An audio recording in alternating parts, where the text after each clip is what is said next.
নমস্কার সকলকে। Senior computer assistant হাইকোর্টের ক্ষেত্রে সেটাতে ফেজ 1 এর রিটেন টেস্ট নিয়ে সবাই সিরিয়াস থাকবে। ফেজ 2 নিয়ে প্রপার ক্ল্যারিটি কারণ নেই। তো আমি ভাবলাম যে না একটা ভিডিও নিয়ে আসি, সেখানে ভাইবা হবে, আবার স্কিল টেস্ট হবে 25, 25, 50 মার্কস। সেটাতে কি হতে যাচ্ছে? সেখানে লেখা আছে practical demonstration of knowledge of software as well as hardware. সেখানে কি হতে যাচ্ছে, কি ব্যাপার সেগুলো নিয়ে কথা বলব। ভাইবা নিয়ে খুব বেশি কথা বলব না, কিন্তু মোস্টলি কথা বলব যে স্কিল টেস্টটা আছে সেটা নিয়ে। সেখানে আবার 70% হচ্ছে কোয়ালিফাইং মার্কস। তো সুতরাং প্রচণ্ড ইম্পর্টেন্ট। তো ইম্পর্টেন্ট জিনিসকে ইম্পর্টেন্স দিতে হবে শুরুর থেকে। By the way, please subscribe করে নেবে। যদি ভালো লাগে লাইক করবে, কমেন্ট করবে, বন্ধুদের সঙ্গে শেয়ার করবে। আর কমেন্টে এবং ডেসক্রিপশনে আমাদের গ্রুপের লিঙ্ক দেওয়া আছে, সেখানে জয়েন করে নেবে। তো আমরা এখানে যেটা কথা বলতে যাচ্ছি সেটা হচ্ছে ভাইবা এবং যে স্কিল টেস্ট আছে, এই দুটো ব্যাপার নিয়ে ফেজ 2 কীভাবে কনফিডেন্স বিল্ড করা যায়, কীভাবে ফেজ 1 পার হলে ফেজ 2 তে ইজিলি করা যায় সেই জিনিসটা সম্বন্ধে আমরা কথা বলব। এখন প্রথমে আসি ফেজ 2 টা ইম্পর্টেন্ট কেন? দেখো, তুমি ধরো ক্লিয়ার করে নিলে, ফেজ 1 ক্লিয়ার করে নিলে, সব কিছু হয়ে গেল, রিটেন ক্লিয়ার হলো। এখন ক্লিয়ার হলেই তো হবে না, তুমি ফেজ 2 তে খারাপ পারফরম্যান্স করে দিলে, কী লাভ হবে? ফেজ 2 র মার্কস হচ্ছে 50, হিউজ। তার মধ্যে ভাইভাতে 25, স্কিল টেস্টে 25, হিউজ। তো এটাকেও পার করতে হবে, তার মধ্যে 70% পেতে হবে। আর স্কিল টেস্টও ফট করে ওখানে হয়ে যাবে না। তো এইটারই বুদ্ধি দেবো যে কীভাবে কী করা যাবে। আর স্কিল টেস্টে কী, কী আসতে পারে, কী, কী জিনিস জিজ্ঞেস করতে পারে, এই সব কিছু সম্বন্ধেই আজকে কথা হবে। তো তার মানে হচ্ছে ওনারা চাইছেন যে শুধু থিওরি জানলে হবে না, আমাদের প্র্যাকটিক্যালও জানতে হবে। ঠিক কি না? আ দেখো, কম থিওরি জানার, কম্পিউটার হাতে নিয়ে কাজ করা বা ট্রাবল শুটিং করা, বিভিন্ন ধরনের প্রবলেম সলভ করে দেওয়া, সেটা কিন্তু ডিফারেন্ট কাজ। তো সুতরাং ওনারা সেই জিনিসগুলো টেস্ট করতে চাইছেন। Very beautiful. তো আমরা যদি কম্পিউটার অ্যাসিস্ট্যান্ট যে পোস্টটা আছে সেটার যদি নেচারটা দেখি, সেখানে সফটওয়্যার বলো, হার্ডওয়্যার বলো, ট্রাবল শুটিং বলো, বা অফিসের বিভিন্ন work, data handling, basic technical যে সাপোর্ট যে অ্যাবিলিটিটা সেটা থাকার দরকার আছে। তো এখন স্কিল টেস্ট যদি দেখি, স্কিল টেস্টটা কি? Skill test actually it's not just typing. যেমন JAA তে কি হয়েছে সেটা টাইপিং। এখানে কিন্তু টাইপিং নয়। ওকে? তো অ এটা অ্যাকচুয়ালি কম্পিউটার রিলেটেড, আমি বলব যে প্র্যাকটিক্যাল নলেজ। তো নোটিফিকেশনে কিন্তু ক্লিয়ারলি বলে দেওয়া হয়েছে, ভাই সফটওয়্যার, হার্ডওয়্যার দুটোর ক্ষেত্রেই নলেজ লাগবে। এই জিনিসটা সেখানে ক্লিয়ারলি বলে দেওয়া হয়েছে। এখন যদি আমরা বলি সফটওয়্যার সাইডে, এক তো দেখো ডেভেলপমেন্টের একটু নলেজ সেটা লাগবে, সেটা আলাদা ব্যাপার। তো সেটা একটা লো লেভেলে হলে চলবে, একটা লেভেলে হলে চলবে।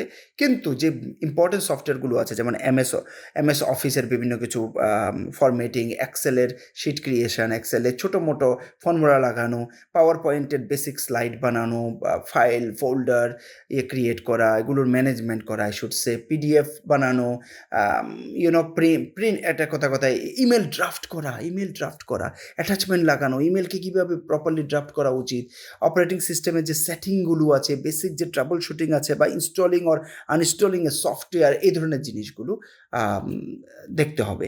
হার্ডওয়্যারের সাইডে যদি আমি দেখি, দেখো সিপিইউর যে বিভিন্ন কম্পোনেন্ট আছে সেগুলো জানতে হবে। RAM, ROM, HDD, SSD, বা মাদারবোর্ড বা SMPS, এই জিনিসগুলো জানতে হবে। এরপর প্রিন্টার সেটআপ বা স্ক্যানার সেটআপ, এরপর জেনারেল যে পেরিফেরালসগুলো, কিবোর্ড, মাউস, মনিটর, বিভিন্ন ধরনের ইস্যু সলভ করা, এই ধরনের জিনিসের কিন্তু জানতে হবে। এরপর তোমার নেটওয়ার্কের বিভিন্ন বেসিক কেবল বা ল্যানের কিছু কাজ, UPS related, power backup related কিছু কাজ, এরপর বুটিংয়ের কোনো সমস্যা হচ্ছে ওই বুটিংয়ের রিলেটেড কাজ। ওকে? তো মানে সোজা কথা হচ্ছে, তোমার একটা ওভারঅল যে কম্পিউটার চালানোর যে ওভারঅল একজন কম্পিউটার ইঞ্জিনিয়ার থেকে যেগুলো মানুষ জেনারেল লেভেলে মানে চায়, সেই জিনিসগুলো জানতে হবে। ঠিক আছে? এবার সফটওয়্যারের যে প্র্যাকটিক্যাল, আমি কি বলবো, আ সবচেয়ে আগে যদি আমি দেখি যে সবচেয়ে প্র্যাকটিক্যালি আমার সবচেয়ে বেশি আগে দরকার, সেটা হচ্ছে MS অফিস। ঠিক কি না? তো সেখানে আমি বলব যে MS ওয়ার্ডের সবচেয়ে বেশি প্রাধান্য দাও, সেটাই সবচেয়ে বেশি ইউজ হবে। তো সেখানে পেজ সেটআপ করা বা মার্জিন লাগানো, ফন্ট ফরম্যাট করা, বিভিন্ন ধরনের প্যারাগ্রাফকে অ্যালাইন করা, হেডার ফুটার লাগানো, টেবল ক্রিয়েট করা। Okay? Find and replace, mail merge এই ধরনের বিভিন্ন কিছু। ওকে? এরপর প্রিন্ট রিভিউ প্রচণ্ড ইম্পর্টেন্ট, প্র্যাকটিক্যালি সেই জিনিসটা বড় ইম্পর্টেন্ট। এবার এমএস এক্সেলে যদি আমি যাই সেখানে একটু ধরে নাও সেলকে ফরম্যাট করা, রোজ, কলামস এগুলোর আইডিয়া, কিছু ইম্পর্ট্যান্ট কি বলবো এগুলোকে ফর্মুলাস, সাম, এভারেজ, ম্যাক্সিমাম, মিনিমাম, কাউন্ট এই ধরনের, এরপর পার্সেন্টেজ ক্যালকুলেশন করা, বিভিন্ন ধরনের সর্টিং বা কিছু টেবিল বানানো, কিছু চার্ট বানানো, পেজের লেআউট প্রিন্টিংয়ের জন্য তৈরি করা, এই ধরনের জিনিস একদম আম একটু একটু নলেজ থাকতে হবে। এরপর যদি আমি একটু প্রেজেন্টেশনে যাই, মাইক্রোসফট প্রেজেন্টেশনে সেখানে স্লাইডের বিভিন্ন লেআউট বা টেক্সটের যে বিভিন্ন ফরম্যাটিং, টেবিল ইনসার্ট করা, ইমেজ ইনসার্ট করা, বিভিন্ন ধরনের জিনিস ইনসার্ট করা, বেসিক যত ট্রানজিশনগুলো আছে সেগুলোর একটু নলেজ, ওকে? অ্যানিমেশনের নলেজ, একটু পিডিএফ কীভাবে সেভ করবে, এই ধরনের জিনিস। এবার উইন্ডোজের ক্ষেত্রে যদি আমি বলি, উইন্ডোজের ক্ষেত্রে তাহলে সেখানে ধরো না ফাইল ক্রিয়েট করা, রিনেম করা, তোমার কপি করা, মুভ করা, কোনো কিছুকে ডিলিট করা, এই ধরনের জিনিস। ফোল্ডার স্ট্রাকচারের উপরে আসতে পারে, কন্ট্রোল প্যানেল অথবা সেটিংসের বিভিন্ন কিছুর উপরে আসতে পারে। ডিভাইস ম্যানেজার একটা বড় ইম্পর্টেন্ট জিনিস যেটা সবসময় ইউজ করতে লাগে। টেম্পোরারি ফোল্ডারের উপরে আসতে পারে, নেটওয়ার্ক সেটিংয়ের উপরে আসতে পারে, প্রিন্টারকে কীভাবে সেট করবে, টাস্ক ম্যানেজারকে কীভাবে কন্ট্রোল করবে, বিভিন্ন ধরনের ব্যাকআপ বা রিস্টোর করা, এই ধরনের জিনিসের উপরে তোমাকে জিজ্ঞেস করতে পারে, ঠিক আছে? আবার এবার হার্ডওয়্যারের যদি আমি প্র্যাকটিক্যাল জিনিসটা দেখি যে কী ধরনের জিনিস, কোন জিনিসগুলো তোমাকে দেখা উচিত, তো সেগুলোর মধ্যে আমি বলবো যে ভাই মাদারবোর্ড সবচেয়ে প্রথমে দেখা উচিত, তারপর প্রসেসর দেখা উচিত, র্যাম, হার্ড ডিস্ক, এবার আজকাল এসএসডি বেশি ইউজ হচ্ছে, এসএমপিএস, ক্যাবিনেটটা জানতে হবে, মনিটর কাকে বলে, কিবোর্ড কাকে বলে, মাউস কাকে বলে, সব কিছু সেগুলো তো অলরেডি জানো, but I am just saying, okay? এবার প্রিন্টার স্ক্যানারের বেসিক, সেখানে বেসিক প্রবলেম হলে কী করতে হবে, বিভিন্ন সুইচ বা রাউটার, ছোট লেভেলের বা ল্যান কেবলিং বা ইউপিএসের বিভিন্ন কিছু সম্বন্ধে একটু নলেজ নিয়ে নিতে হবে। একটু এরপরে তোমার একটু বেসিক ট্রাবল শুটিং, যেমন একটু তোমার কম্পিউটার টার্ন অন হচ্ছে না, তো তুমি কি পসিবল রিজন হতে পারে, কী ব্যাপার, সেগুলো সম্বন্ধে পুরো নলেজ রেখে দাও, ঠিক আছে? এরপর মনিটর ডিসপ্লে আসছে না, কী চেক করতে হবে, কী ব্যাপার, কিবোর্ড কাজ করছে না, কী করতে হবে, কিবোর্ডে কোনো দিন কোনো একটা পার্টিকুলার কি আসছে কন্টিনিউয়াসলি, সেখানে কী করতে হবে, ওকে? প্রিন্ট হচ্ছে না, প্রিন্টার থেকে কী করতে হবে, ইন্টারনেট কানেকশন হচ্ছে না, কী করতে হবে, সিস্টেমটা স্লো হয়ে গেছে, কী করতে হবে, ঠিক আছে না? এবার সফটওয়্যার ওপেন হচ্ছে না, সেখানে কী করতে হবে? তো এই ধরনের বিভিন্ন কিছু, এই ধরনের জিনিসের প্রশ্ন জিজ্ঞেস করতে পারেন। সেগুলো তো করতে হবে। যেমন একটা কথা কয় ইন্টারনেট কাজ করছে না। তো আমি বলব না যে রাউটার খারাপ।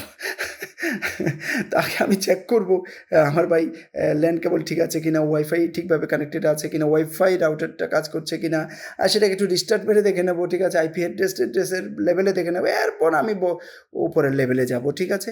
আর যদি প্রপার নেটওয়ার্ক হয় তাহলে আমি ডিএনএস সার্ভারও দেখতে লাগতে পারে, ঠিক কি না? তো ওই জিনিসগুলো করব। তো মানে তোমার মধ্যে লজিক্যাল ট্রাবল শুটিংয়ের অ্যাবিলিটি থাকতে হবে। এই নয় যে যা খুশি বলে যাচ্ছ, এমন হলে কিন্তু হবে না, ঠিক আছে?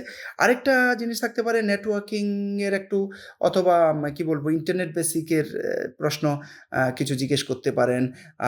তোমাকে জিজ্ঞেস করতে পারে আইপি অ্যাড্রেস, গেটওয়ে অ্যাড্রেস, এগুলো বিভিন্ন কিছু অ্যাড্রেসিংয়ের কিছু প্রশ্ন জিজ্ঞেস করতে পারেন। এরপর ম্যাক অ্যাড্রেস বা ল্যান, ওয়্যান এগুলোর উপরে একটু ভেতরে যেতে পারেন।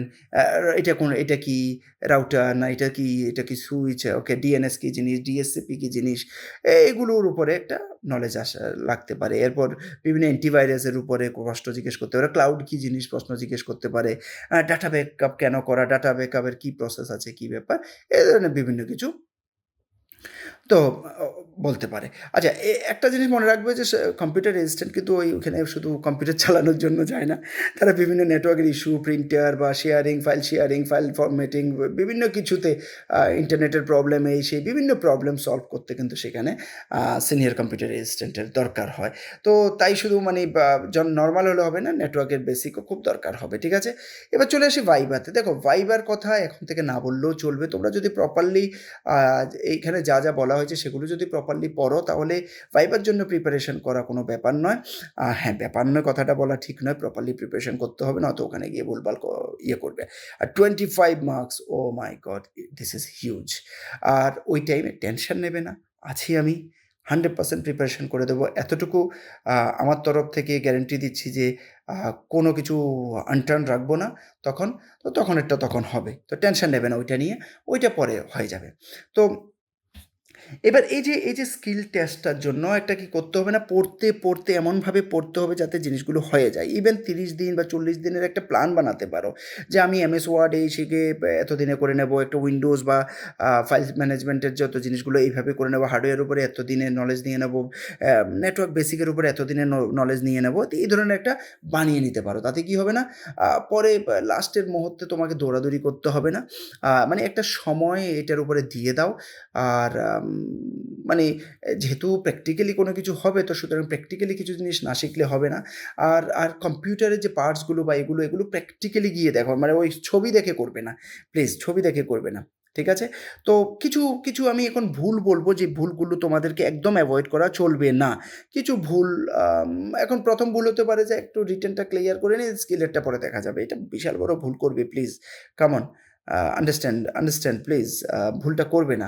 আরেকটা করতে পারো যে প্রোগ্রামিং নিয়ে পড়ে আছো শুধু, ঠিক আছে? দরকার নেই শুধু প্রোগ্রামিংয়ের একটা বেসিক আইডিয়া রাখো। সঙ্গে আমি যে সফটওয়্যারগুলো বলেছি সেগুলো সম্বন্ধে আইডিয়া রাখো। এবার আমি হার্ডওয়্যারে শুধু পিকচার দেখে নিলাম। প্র্যাকটিক্যালি দেখলামই না। ওখানে গিয়ে কনফিউজ হয়ে গেলাম। That is also a problem. Okay? তো ওইটাও যাতে না হয়।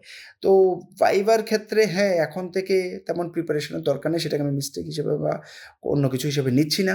তো সেটা তখন ঠিক করে ফেলা যাবে। ঠিক আছে? ওইটা অসুবিধা নেই। বাই দ্য ওয়ে, আমাদের তরফ থেকে তোমরা complete study materials, mock test series সবকিছু পেয়ে যাবে।